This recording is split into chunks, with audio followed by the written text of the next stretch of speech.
سب تعریفیں اللہ کے لیے ہیں جو سب سے بڑا اور سب سے بلند ہے، عزت والا، قہر والا اور جلال والا ہے۔ سب تعریفیں اللہ کے لیے ہیں جو نہایت بردبار اور عظیم ہے۔ سب تعریفیں اللہ کے لیے ہیں جو اپنے بندوں کی توبہ قبول فرماتا ہے، برائیوں کو معاف کر دیتا ہے، گناہوں سے تجاوز فرماتا ہے، لغزشوں کو بخش دیتا ہے۔ اللہ کے سوا کوئی معبود برحق نہیں، وہ اکیلا ہے، اس کا کوئی شریک نہیں، اسی کے لیے ساری بادشاہت ہے اور اسی کے لیے سب تعریف ہے۔ اسی کے ہاتھ میں ہر بھلائی ہے اور وہ ہر چیز پر پوری طرح قادر ہے۔ اللہم صلی علی محمد وعلی آل محمد کما صلیت علی ابراہیم وعلی آل ابراہیم انک حمید مجید۔ اللہم بارک علی محمد وعلی آل محمد کما بارکت علی ابراہیم وعلی آل ابراہیم انک حمید مجید۔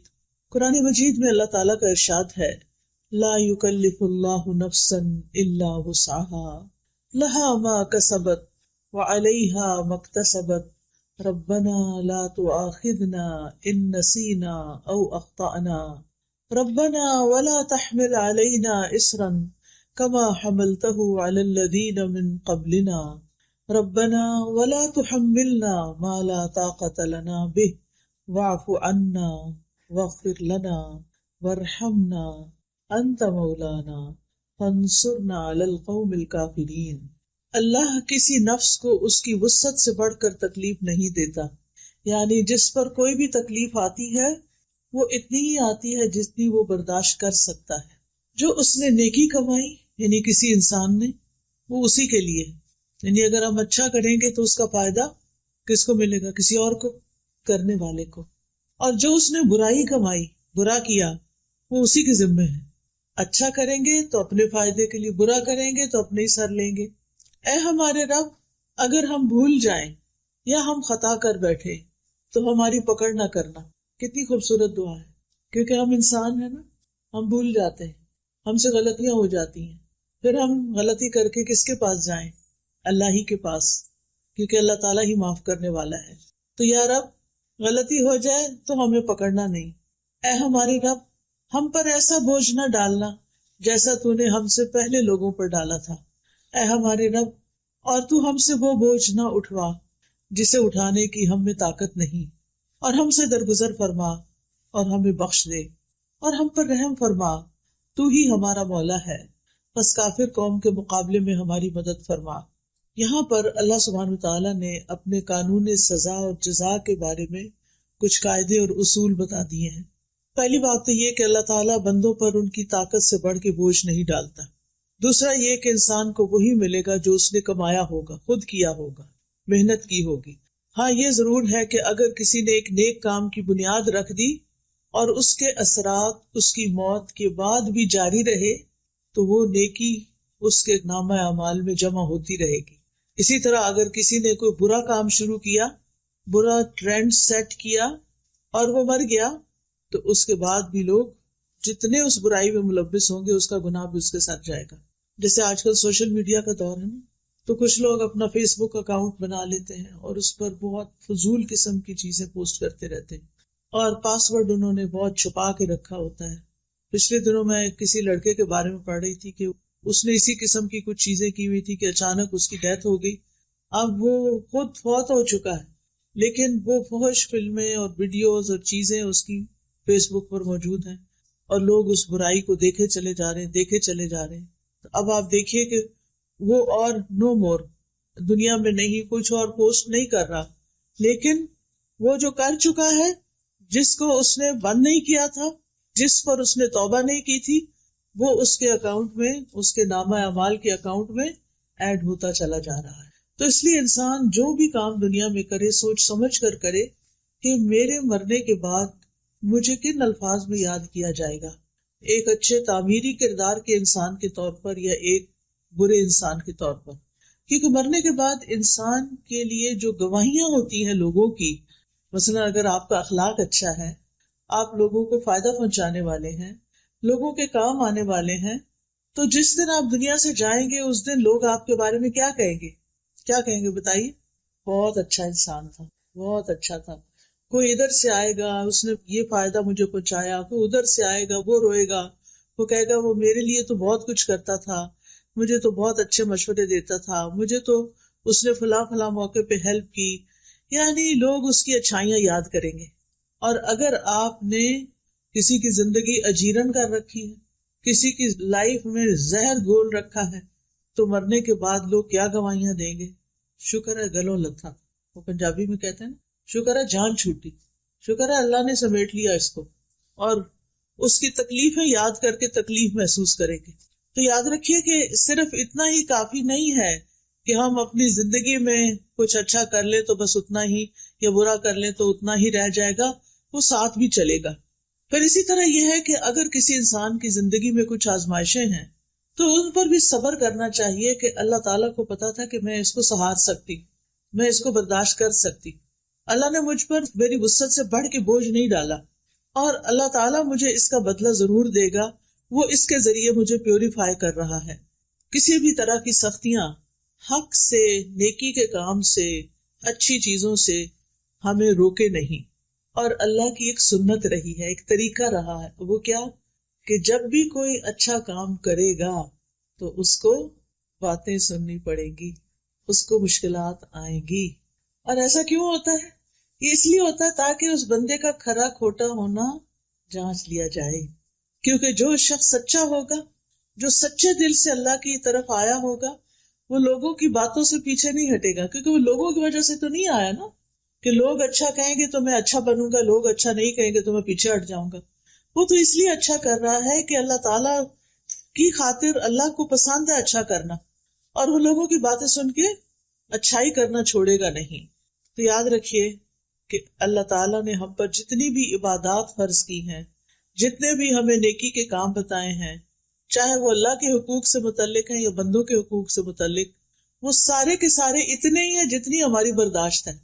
ہمارے لیے 5 نمازیں فرض کی، وہ ایسا نہیں کہ ہم پڑھ نہیں سکتے تھے اور ہمارے لیے بہت ہی مشکل ہے، نہیں.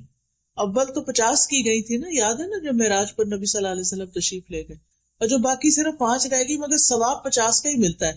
ہر نماز کا ثواب 10 گنا ملتا ہے، اور وہ ایک نماز کی جگہ 10 لکھی جاتی. اور یہ بھی اس امت کے لیے بہت بڑی اللہ تعالیٰ کی رحمت ہے. تو یاد رکھیے اللہ تعالیٰ کے جتنے بھی احکامات ہیں وہ سارے ایسے ہی ہیں کہ جن کو ادا کرنے کی ہم میں طاقت ہے، ہم میں ہمت ہے. اور اللہ تعالیٰ نے دین میں کوئی تنگی اور حرج نہیں رکھا.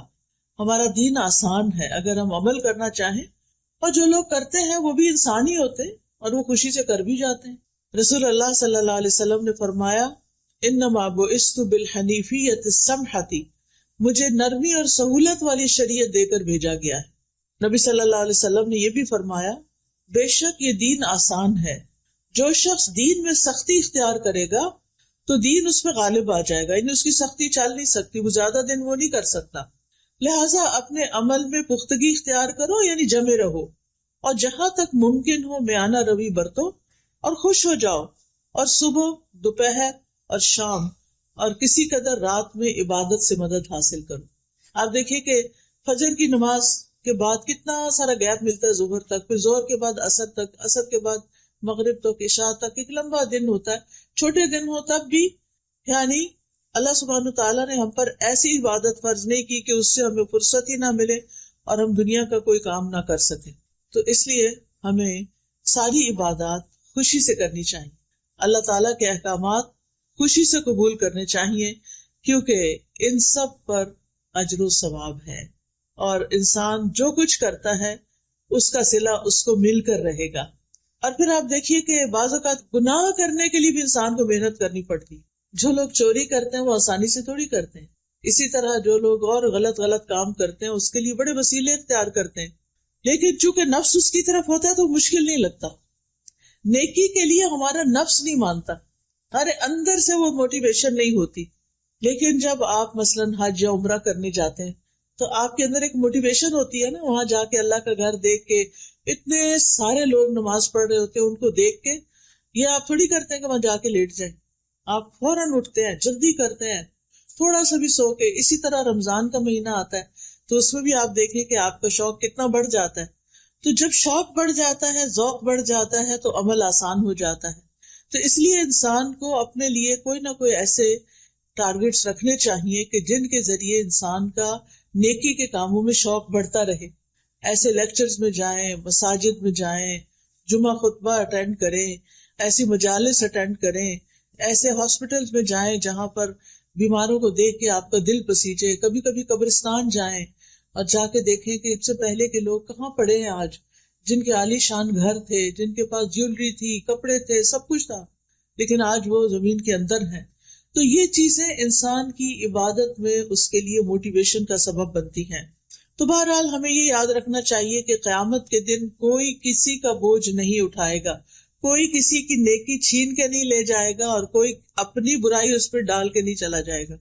دنیا میں تو ایسا ہوتا ہے نا کہ ہماری چیزیں بعضوں کا دوسرے لوگ نکال لیتے ہیں، چرا لیتے ہیں، لے جاتے ہیں. کبھی گھر کے اندر بھی ہوتے ہیں، سسرال میں بعض سسرالی لوگ ان کی چیزیں استعمال کرنا شروع کر دیتے ہیں. اسی طرح بعض اوقات یہ ہے کہ لوگ اپنے گھر کا کوڑا آپ کے دروازے پہ پھینک دیتے ہیں. یہاں تو خیر نہیں ایسی چیزیں ہوتی، لیکن جہاں ہوتی ہیں سو ہوتی ہیں. تو یہ اللہ تعالیٰ کا ہم پر بہت بڑا احسان ہے کہ اللہ سبحانہ تعالیٰ نے ہم پر ہماری وسعت سے بڑھ کے بوجھ بھی نہیں ڈالا، اور ہماری نیکی کو ہمارے لیے لکھا، اور ہمارے گناہ کو بھی ہمارے لیے، کسی اور پہ نہیں ڈالا، اور کسی کا ہم پہ نہیں ڈالا. پھر ہم دعا کرتے ہیں ربنا لا تؤاخذنا ان نسینا او اخطانا، اللہ تو ہمیں نہ پکڑنا اگر ہم بھول جائیں یا ہم کوئی خطا کر بیٹھے. یہاں پر آپ دیکھیے کہ ہم جب دعا مانگتے ہیں تو ربنا کہتے ہیں. رب کا مطلب کس کس کو آتا ہے؟ رب کون ہوتا ہے؟ خالق، مالک، مدبر، جس نے پیدا کیا، جو ہمارا مالک ہے، اور جو ہمارے ساری چیزوں کی تدبیر کر رہا ہے.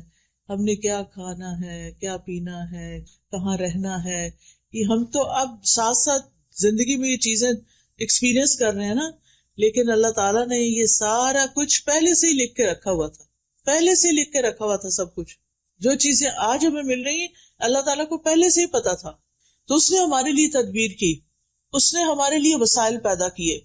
تو انسان اپنے اس رب کو پکار رہا ہے کہ اے رب، تو میرا رب ہے، تو نے مجھے پیدا کیا ہے، تو نے مجھے سب کچھ دیا ہے، اب تو مجھے معاف بھی کر دے. تو نے مجھے رزق دیا، تو نے مجھے اولاد دی، تو نے مجھے گھر بار دیا، تو نے مجھے سب کچھ دیا، لیکن میں نے تیرا حق ادا نہیں کیا، میں نے تیرا حق ادا نہیں کیا. تو نے مجھے نعمتیں دی اور میں نے جواب میں تیری ناشکری کی، تیری نافرمانی کی. کتنی دفعہ ایسا ہوتا ہے نا کہ ہم کسی تفریح پہ جاتے ہیں، کچھ پکنک پہ جاتے ہیں اور وہاں جا کے نماز پڑھنا ہی بھول جاتے ہیں، سیر و تفریح کرتے ہیں، کھاتے پیتے ہیں، انجوائے کرتے ہیں، اور اللہ کو بھول جاتے ہیں. اپنے پیاروں کو تو نہیں بھولا جاتا نا. خوشی کے موقع پر پیارے تو یاد رہتے ہیں. آپ کوئی اچھی چیز کھا رہے ہوں تو آپ کے بچے دور ہوں تو آپ کا کیا دل چاہتا ہے. مائیں اکثر کیا کہتی ہیں، میرے بیٹے کو یہ پلاؤ بڑا پسند تھا، پتہ نہیں بیچارہ پڑھنے گیا ہوا ہے وہاں کیا کھاتا ہے کیا نہیں کھاتا. تو پیاروں کو یاد رکھتے ہیں نا خوشی کے موقع پر. اسی طرح جب کوئی غم اور دکھ کا وقت ہوتا ہے تو پھر کون یاد آتا ہے؟ اپنے یاد آتے ہیں. کوئی فوت ہو جائے تو سارے بے شک آ جائیں، یعنی آس پاس کے لوگ، لیکن جب کوئی اپنا آتا ہے تو گلے لگ کے روتا ہے انسان، اس کے ساتھ شیئرنگ کچھ اور طرح کی ہوتی ہے. تو اللہ تعالیٰ کے ساتھ بالکل اپنوں والا تعلق ہونا چاہیے، اللہ تعالیٰ کو قریب محسوس کرنا چاہیے، اپنا ہر خوشی اور غم اس کے ساتھ شیئر کرنا چاہیے، اس کی طرف رجوع کرنا چاہیے، نعمتیں ملنے پر شکر ادا کرنا چاہیے، تکلیف آنے پر اس سے صبر مانگنا چاہیے اور دعا کرنی چاہیے. اور یہاں پر انسان کیا کہتا ہے، ربنا لا تؤاخذنا ان نسینا. نسینا کا لفظ ہے نا نسیان سے. نسیان کہتے ہیں کسی معلوم چیز سے غافل ہو جانا، اس کو بھول جانا. چابی رکھ کے کہیں بھول گئے، پتا ہے کہ چابی میری ہے، کون سی ہے، کیسی ہے، لیکن پتہ نہیں چل رہا کہاں رکھ دی ہے.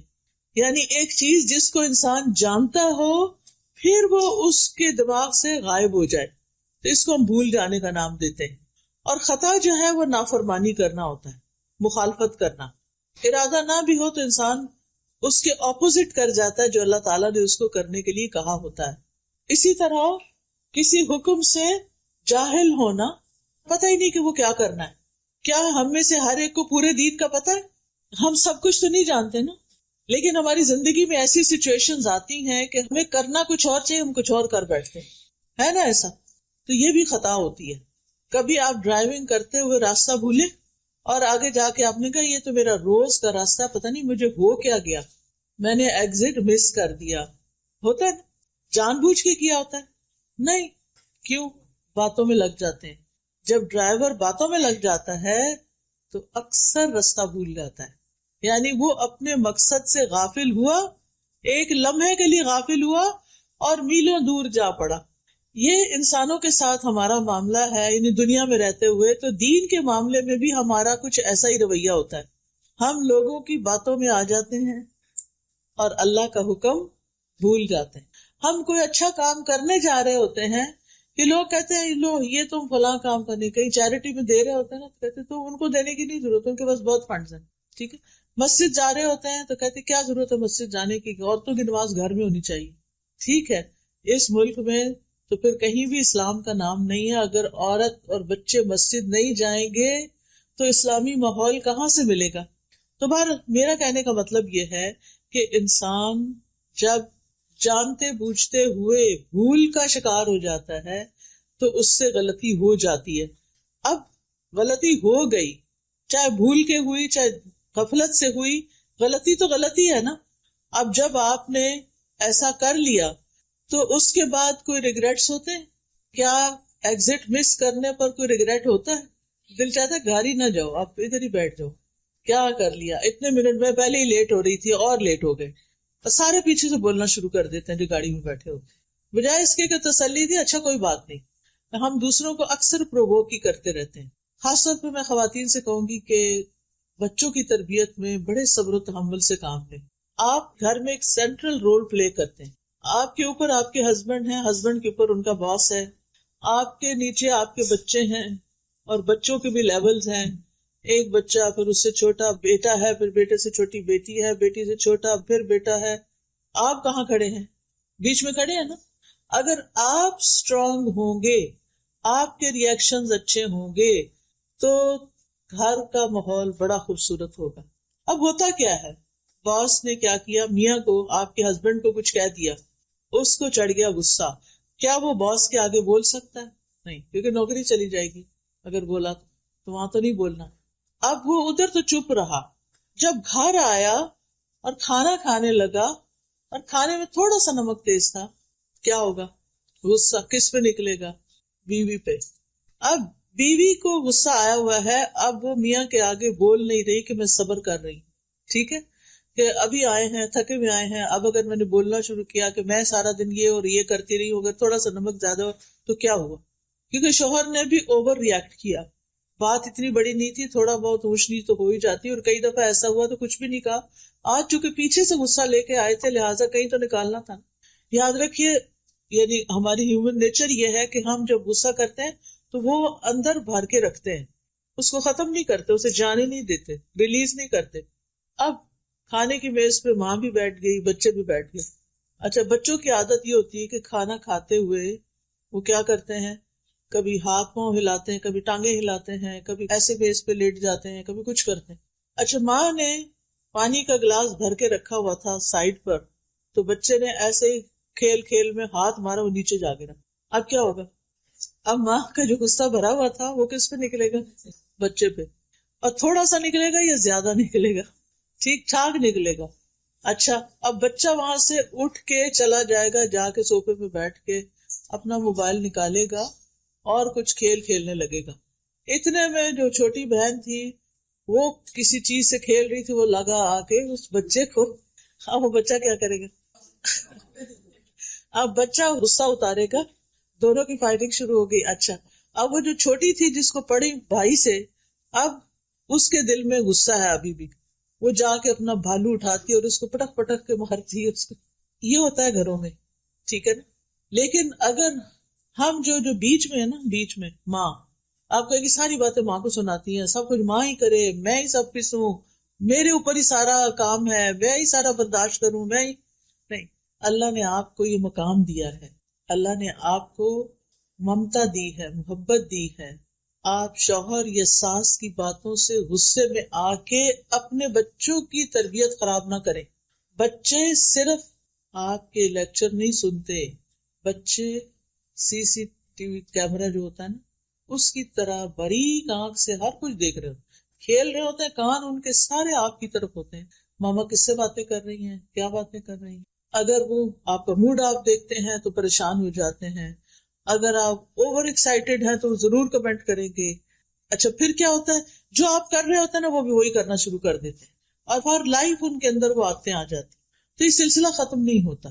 ہونا کیا چاہیے کہ پہلے شخص سے جو غلطی ہوئی ہے نا، جو باس سے غلطی ہوئی، اگر وہ اللہ سے ڈرتا ہے تو اس کو اللہ سے بھی معافی مانگنی چاہیے، اور جس پہ زیادتی کی اس سے بھی معافی مانگنی چاہیے. کیا جو ہم سے چھوٹا ہو اس سے سوری نہیں کرنا چاہیے؟ کرنا چاہیے. اگر آپ باس ہیں اور آپ نے چھوٹے پہ زیادتی کر لی اور آپ کو ریئلائز ہو گیا، آپ کا ضمیر بول اٹھا ہے کہ میں نے زیادتی کی ہے، تو پھر کیا کرنا چاہیے؟ سوری کر لیں. کیا صرف بندے سے سوری کرنا چاہیے یا کسی اور سے بھی؟ یس، بندے سے تو آپ نے سوری کر لیا، اللہ سے بھی کرنا ہے، کیونکہ آپ نے ایک انسان کو ناحق تکلیف پہنچائی ہے. چلو بندوں نے معاف کر دیا، یا صرف اللہ سے توبہ کرنا کافی ہے یا بندوں کو بھی سوری کرنا ضروری ہے؟ بندوں کو بھی کرنا. اگر پہلا شخص جس نے زیادتی کی تھی وہ سوری کر لیتا، بات ختم ہو جاتی، لیکن اس نے سوری نہیں کی. آپ کو پتا نا، قابیل نے حابیل کو قتل کر دیا تھا. اب ہوتا کیا ہے، اب تک دنیا میں قتل کا جو سلسلہ چل رہا ہے اس کے گناہ کا ایک حصہ قابیل تک جاتا ہے. قیامت کے دن اس کا گناہ کتنا بڑا ہوگا، پہاڑوں جتنا، اس سے بھی بڑا، اور وہ بھی قتل کا گناہ. تو جو ایک غلط کام کر لیتا ہے اس کو توبہ کرنے میں، استغفار کرنے میں دیر نہیں کرنی چاہیے. اچھا چلے، اس باس نے تو سوری نہیں کی، لیکن آپ کے ہسبینڈ نے جو آپ کے ساتھ زیادتی کی، چلے آئے تھے، غصہ تھا، کھانا شروع کیا، غصہ نکالا، پھر تھوڑی دیر میں نارمل ہو جانا چاہیے تھا، تاکہ بچے جو ہیں وہ ٹیبل پر بیٹھ کر پریشان نہ ہو. کیونکہ پریشانی کے عالم میں جو کھانا کھایا جاتا ہے نا وہ لگتا نہیں، پھر وہ صحیح طرح ڈائجسٹ ہی نہیں ہوتا. بچے سہمے ہیں بیٹھے ہیں ٹیبل پر. جو بڑے بچے ہوتے ہیں نا وہ بہت محسوس کرتے ہیں، جو چھوٹے ہوتے ہیں نا وہ تھوڑی دیر میں پھر بھول جاتے ہیں. اب اگر شوہر نے کچھ کہہ ہی دیا تھا غصے میں، تو بحیثیت بیوی اتنا تو سمجھ لینا چاہیے نا کہ میرا شوہر جو ہے اس کا باس اچھا نہیں ہے اور وہ اس کی وجہ سے فرسٹریٹ ہوتا ہے اور پھر میری شامت آتی ہے، چلو کوئی بات نہیں. اگر وہی آگے سے ہنس کے، یعنی ہنسنا شروع کر دیتی، شوہر غصہ کر رہا، اب وہ تھوڑا سا ہنس دیتی، چلیے آئندہ نہیں ہوگا چھوڑیں اس کو، یا کوئی بھی بات کر دیتی، تو شوہر بھی شاید نارمل ہو جاتا اور بات نہ بڑھتی. اس نے بھی شوہر کی تنقید کو بہت سیریس لے لیا اور چیخنا چلانا شروع کر دیا. بچوں نے وہ تماشا دیکھا، تھوڑی دیر میں بچے نے تماشا کیا، اس پہ اور اس پہ اور اس پہ اور، یعنی آپ سوچئے وہ پہلی غلطی کتنی غلطیوں میں کنورٹ ہوئی. تو اگر ہم ابتدا کرنے والے ہوں تو پھر ہم ہی کو توبہ کر لینی چاہیے، ہم ہی کو ہی ودرا کر لینا چاہیے. اور صبر اسی کا نام ہے. صبر کس چیز کا نام ہے کہ اگر کسی نے کچھ کہہ دیا نا تو کہا کرے او جانے، کوئی بات نہیں، جسٹ اگنور. اپنے آپ کو کہا کرے اگنور کر دو، چھوڑو پرے، اس بیگیج کو اٹھانے کی کیا ضرورت ہے، جانے دو، انسان ہے نا، بس ہو گیا. کوئی اچھی چیز یاد کر لے اس کی. جن انسانوں کے ساتھ آپ کی روزمرہ ڈیلنگ ہوتی ہے، آپ کو چاہیے کہ آپ ان کی خوبیاں ٹپس پر یاد رکھیں کہ ان کے اندر یہ اور یہ اور یہ خوبی ہے، تاکہ جس وقت وہ کوئی خرابی کرے تو آپ کیا کریں، فوراً گردان پڑھ لیں، ان کے اندر یہ اور یہ اور یہ خوبیاں ہیں. خاص طور پر ہسبینڈ کی خوبیوں کا ضرور پتا ہونا چاہیے کہ وہ ہمارے لیے کہاں کہاں کتنے معاون ہیں، مددگار ہیں، سپورٹر ہیں، ان سے ہمیں کیا کیا فائدے ملتے ہیں. آپ سوچئے کہ اگر میری شادی ان سے نہ ہوتی تو میں کہاں ہوتی، پاکستان کے ایک گاؤں میں. یہ بہت سی خواتین کی یہ کہانی، وہ کہاں سے اٹھ کر شادی کی وجہ سے کہاں آ پہنچی. آپ سوچا کریں کہ اگر میری ان سے شادی نہ ہوتی تو یہ میرے بچے کہاں سے آتے، جن کو میں بہت ہی پیار کرتی. کیونکہ بعض اوقات ہم کہتے ہیں نا اس شخص سے ہمیں کچھ نہیں کبھی ملا، اللہ نے اس کے ذریعے آپ کو بچے دیے ہیں، اس پر آپ شکر ادا کریں. تو اس کے علاوہ بھی کوئی اس نے آپ کو کہیں ویکیشن پہ لے کر گیا ہوگا، کوئی شاپنگ کرائی ہوگی، عمرے پہ لے کر گیا ہوگا، کچھ تو کیا ہی ہوگا نا.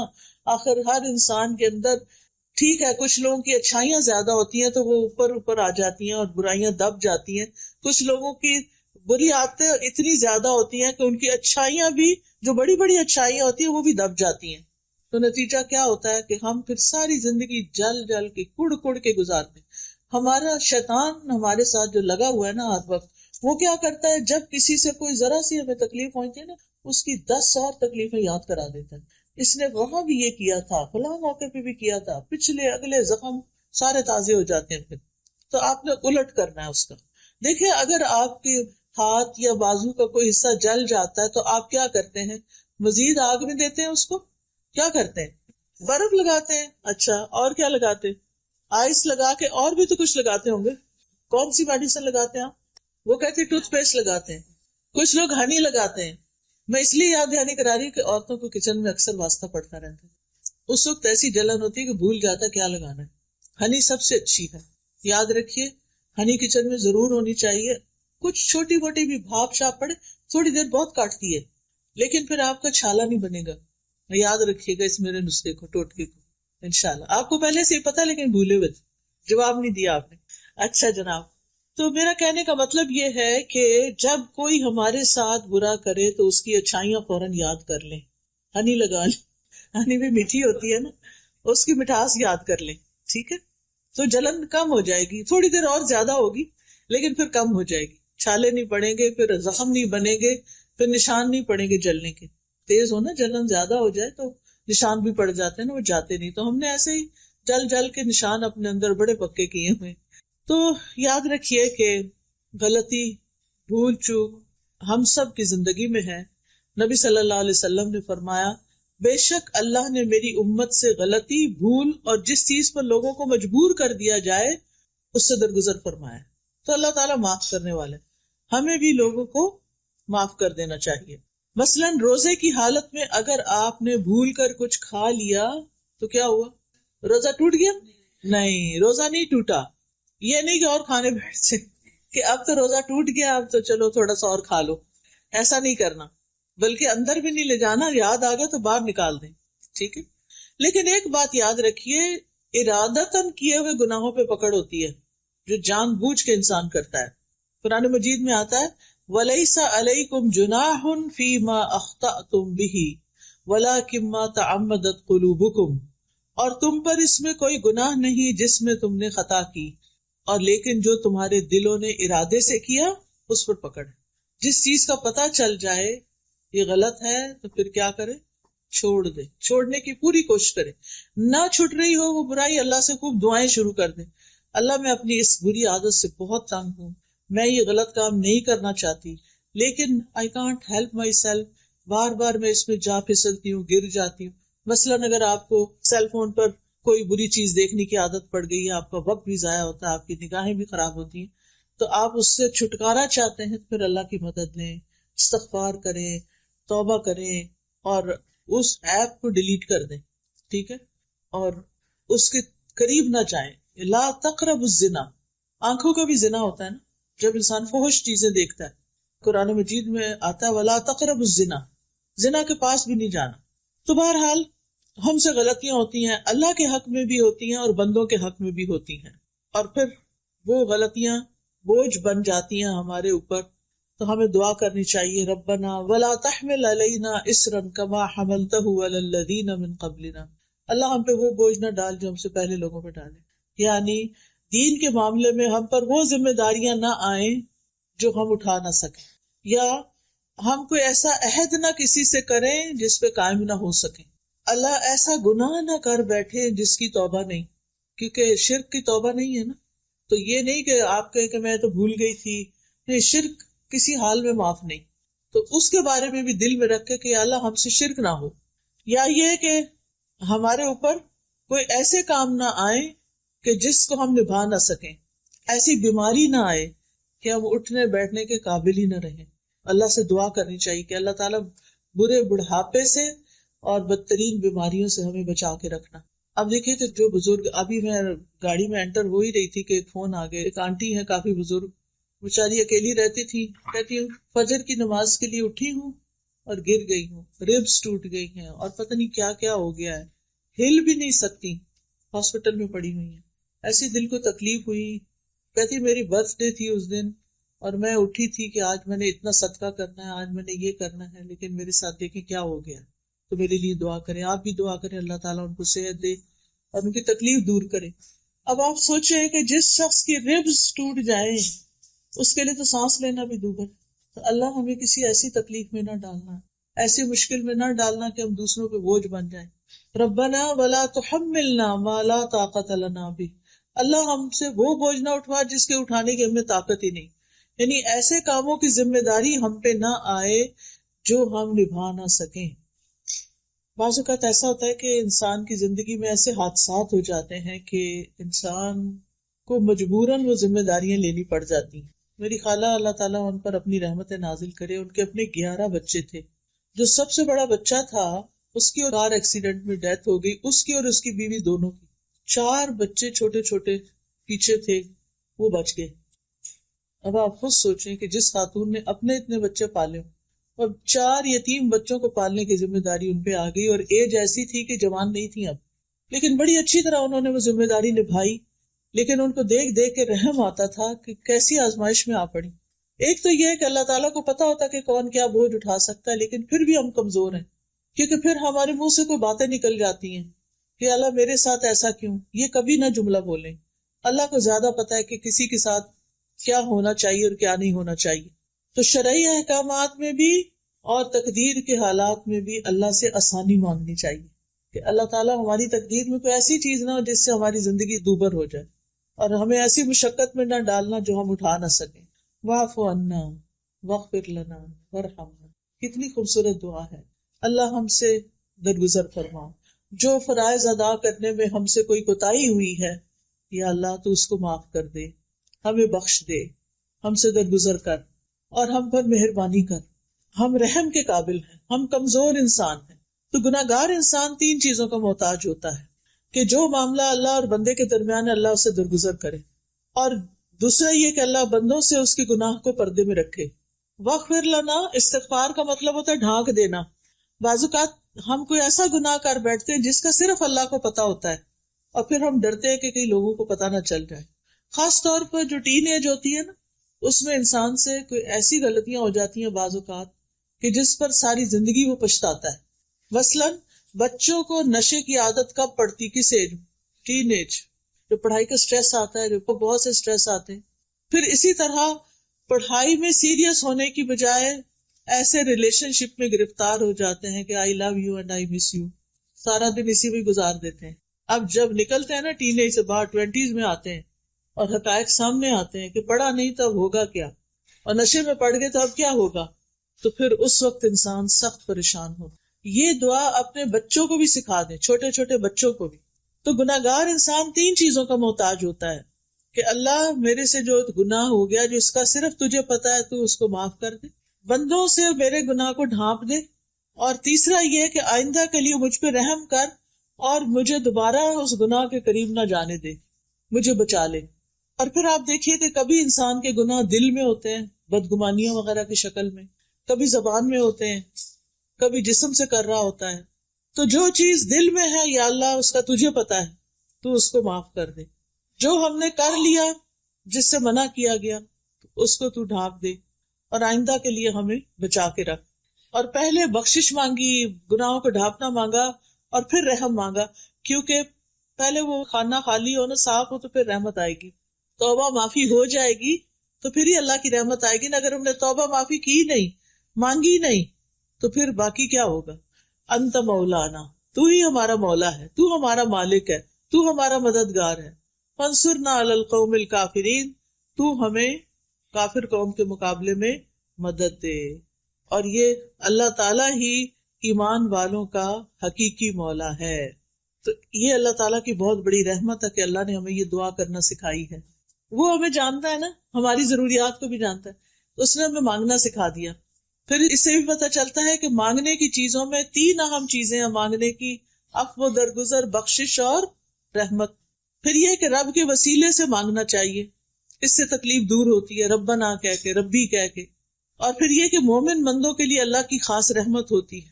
تو پیاری بہنوں، ہم سب انسان خطا کار ہیں۔ حدیث میں آتا ہے ہر انسان خطا کار ہے، اور بہترین خطا کار وہ ہیں جو توبہ کرتے ہیں۔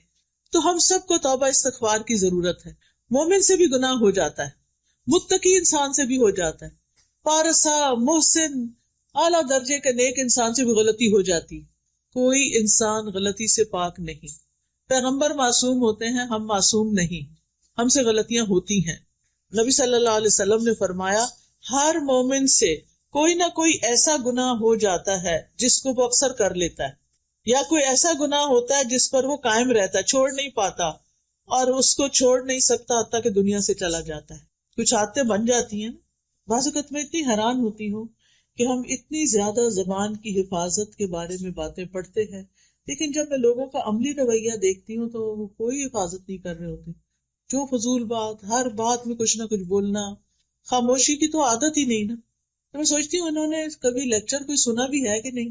یعنی وہ اپنی بری عادتوں سے باز نہیں آتے، دوسروں کو تکلیف دینے سے باز ہی نہیں آتے. ان کی سرشت میں پڑا ہوا ہوتا ہے چبھتی ہوئی باتیں کرنا. ہم اگر تانے شانے نہ دیں تو ہمارا گزارا نہیں. کیا فرق پڑتا ہے؟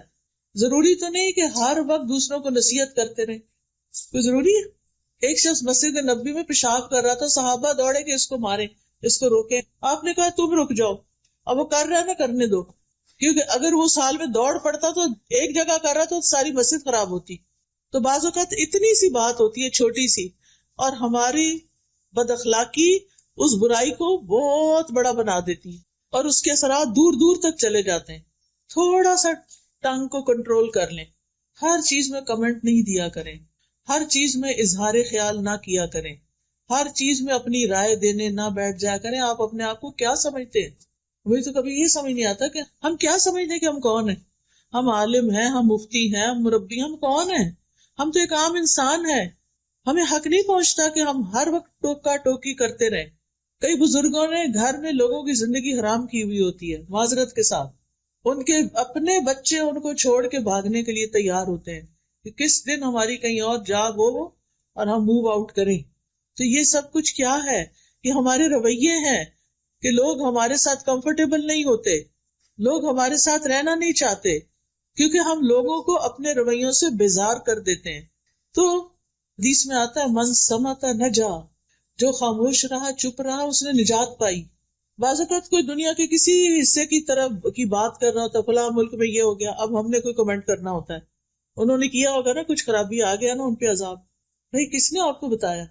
آپ نے اللہ کا فیصلہ جان لیا کہ اللہ نے ان کو اس امتحان میں کیوں ڈالا. تو ہر بات بے بات پر نہ بولا کریں، خاموش رہنا بھی سیکھیں. اور بزرگوں کو خاص طور پہ میں کہوں گی، میں نہیں کہتی کہ بچوں کو کھلی چھوٹ ہے جو مرضی چاہے، بچوں کے اندر بھی آپ دیکھیں بچے بدتمیزی سے بات کرتے ہیں، ہم ہنستے ہیں. آج کل کے بچے بڑے ہوشیار ہیں، آج کل کے بچے بڑے اسمارٹ ہیں، آج کل کے بچے بڑے کانفیڈنٹ ہیں. ایسے ایسے تعریفی جملے بول کے ان کی بدتمیزیوں کو ہم نے ملٹی پلائی کر دیا. تو بچوں کو بھی شے نہ دیں، جو غلط بات ہے اس کو چپ رہے، بالکل نہ ہنسیں، بالکل خاموش رہیں. صرف اپنی خاموشی سے بتائیں کہ مجھے یہ بات پسند نہیں آئی جو تم نے اپنی دادی کو کہی ہے یا تم نے اپنی نانی کو کہی ہے. کیونکہ بعض اوقات وہ ان کو بدتمیزی سے کہہ رہے ہوتے ہیں، نانی آپ تو یہ کہہ رہی تھی، اب آپ یہ خود کر رہی ہیں. تو اس طرح کی چیزیں جو ہیں ان کو شے نہیں دینی چاہیے. تو بہرحال کچھ عادتیں بڑی مشکل سے جاتی، اس کے لیے اللہ تعالیٰ سے دعا کرنی چاہیے. نبی صلی اللہ علیہ وسلم نے فرمایا مومن کو اس حال میں پیدا کیا گیا ہے کہ وہ فتنوں میں گرنے والا، توبہ کرنے والا اور بھولنے والا ہوتا ہے. یعنی باتوں کو بھلا دیتا ہے جو غلط قسم کے لوگوں کے رویے ہوتے ہیں. جب اسے نصیحت کی جاتی ہے تو وہ واعظ اور نصیحت قبول کرتا ہے، یعنی مان جاتا ہے بات کو، ریزسٹ نہیں کرتا. پھر یہ یاد رکھیے کہ غلط کام، غلط باتیں، زبان کی غلطیاں یہ جہنم میں لے جانے کا سبب بنتی ہیں. گناہ ذلت کا سبب بنتے ہیں. صغیرہ گناہ بھی، چھوٹے چھوٹے گناہ بھی بندے کو ہلاک کر دیتے ہیں. گناہوں کا ایک بوجھ ہوتا ہے جو قیامت کے دن لوگ اپنی پیٹھ پہ اٹھائے ہوئے ہوں گے. اس لیے ہمیشہ گناہوں سے معافی مانگتے رہنا چاہیے، کیونکہ جو گناہ کرنے کے بعد توبہ کرے گا اللہ تعالیٰ اس کو بخش دے گا، کیونکہ اللہ تعالیٰ غفور الرحیم ہے، بڑا بخشنے والا ہے. وہ دن اور رات توبہ قبول کرتا ہے. انبیاء بھی استغفار کرتے تھے. یہ بتائیے کہ نبی صلی اللہ علیہ وسلم دن میں کتنی بار استغفار کرتے تھے؟ 70 سے 100 بار.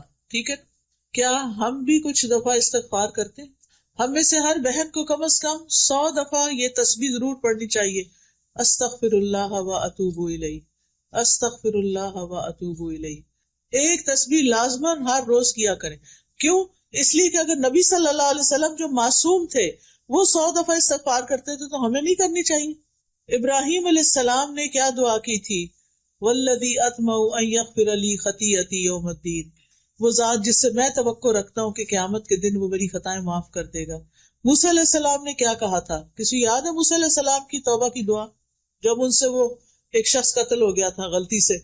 رب انی ظلمت نفسی فاغفر لی فغفر له انہ هو الغفور الرحیم. یونس علیہ السلام نے کون سی دعا کی تھی؟ شابش. داؤد علیہ السلام نے رب اوزعنی ان اشکر نعمتک التي، اور پھر وظن داؤد انما فتنہ فاستغفر ربہ، استغفار کیا تھا انہوں نے. نوح علیہ السلام نے اپنی قوم سے کہا تھا کہ لوگوں استغفار کرو، اللہ بڑا معاف کرنے والا ہے، آسمان سے وہ بارشیں برسائے گا، تمہیں مال اور بیٹے دے گا اور تمہارے لیے نہریں جاری کر دے گا. یہ استغفار کے فائدے ہیں. معافی مانگنے سے یہ کچھ ملتا ہے. آپ کی زندگی میں کسی بھی چیز کی کمی ہے نا، کوئی بھی آپ کا پرابلم ہے، آپ استغفار شروع کر دیں، اللہ تعالیٰ اس مسئلے کو حل کر دیں گے. گناہوں سے توبہ کریں. تمام لوگوں کو استغفار کا حکم ہے، اور ایمان والوں کی تو خاص صفت ہے وبالاسحار هم یستغفرون، کہ وہ سحری کے وقت استغفار کرتے ہیں. اور جو اللہ سے معافی کی امید رکھتا ہے اللہ تعالیٰ اس کو معاف کر دیتا ہے.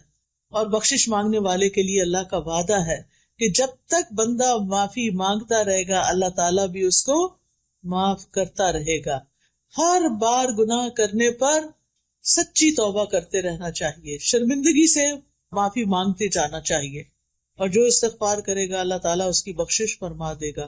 حدیث میں آتا ہے رسول اللہ صلی اللہ علیہ وسلم نے فرمایا ہمارا رب تبارک و تعالی ہر رات کو اس وقت آسمان دنیا پہ آتا ہے جب رات کا آخری تہائی حصہ رہ جاتا ہے. وہ کہتا ہے کوئی جو مجھ سے دعا کرے تو میں اس کی دعا قبول کروں، ہے کوئی جو مجھ سے مانگے تو میں اسے عطا کروں، ہے کوئی جو مجھ سے بخشش طلب کرے تو میں اس کو بخش دوں. کتنی بڑی بات ہے. اللہ تعالیٰ خود بلاتے ہیں آؤ بخشش مانگو، میں معاف کر دوں گا. ہماری بعض نعمتوں کے راستے میں ہمارے گناہ رکاوٹ ہوتے ہیں، ان سے معافی مانگ لیں تو وہ نعمتیں واپس آ جاتی ہیں.